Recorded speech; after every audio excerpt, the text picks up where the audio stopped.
Hello dears, അപ്പോൾ ഇതുപോലുള്ള പഴയ വളകളുണ്ടെങ്കിൽ നമുക്ക് അടിപൊളി പാർട്ടി വെയർ വളകൾ ഉണ്ടാക്കിയെടുക്കാം. അതിനായിട്ട് 3 വളകൾ ഒരുമിച്ച് ഇങ്ങനെ ഒട്ടിച്ചെടുക്കുകയാണ്.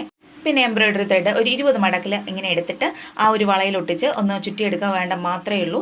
ഇതിപ്പോൾ 3 ലെയർ വളയാണ് ഞാൻ എടുത്തിട്ടുള്ളത്. ഒറ്റ ലെയറിലും ഇങ്ങനെ തന്നെ ചെയ്തെടുക്കുക. നിങ്ങളുടെ ഡ്രസ്സ് ഏത് കളറാണോ ആ കളർ കൊണ്ട് ഇങ്ങനെ ഒന്ന് ചുറ്റിയെടുക്കാൻ ശ്രമിക്കുക. അപ്പോൾ അടിപൊളിയായിരിക്കും. ഇതിപ്പോൾ എംബ്രോയിഡറി ചെയ്യുന്ന മറ്റൊരു ത്രെഡാണ്, ബുളിയൻ ത്രെഡ് എന്ന് പറയും. അതൊരു ഗോൾഡൻ കളർ ആയതുകൊണ്ട് ഇതിലോട്ട് ഒന്ന് ചുറ്റിയെടുക്കുമ്പോൾ നല്ല ഭംഗിയുണ്ടായിരിക്കും. അങ്ങനെ ഇതുപോലെ ഒന്ന് ചുറ്റിയെടുക്കുന്നതാണ്. അപ്പോൾ ഇടയ്ക്കിടയ്ക്ക് ഒന്ന് ഗ്ലൂ അപ്ലൈ ചെയ്തിട്ട് ഇതുപോലെ ചുറ്റിയെടുക്കുകയാണെങ്കിൽ വളരെ ഭംഗിയായിരിക്കും. ശേഷം നമുക്ക് കുന്തൻ സ്റ്റോൺ സോപ്പുകളോ എന്ത് വേണമെങ്കിലും യൂസ് ചെയ്ത് നമ്മൾ ആ ഒരു വലിയ വളയിൽ നിന്ന് ഡെക്കറേറ്റ് ചെയ്തെടുക്കാം. പിന്നെ ഒരുപാട് ഇങ്ങനെ അടുക്കി ഇടുമ്പോഴത്തേക്കാണ് കൂടുതൽ ഭംഗിയുണ്ടായിരിക്കുക.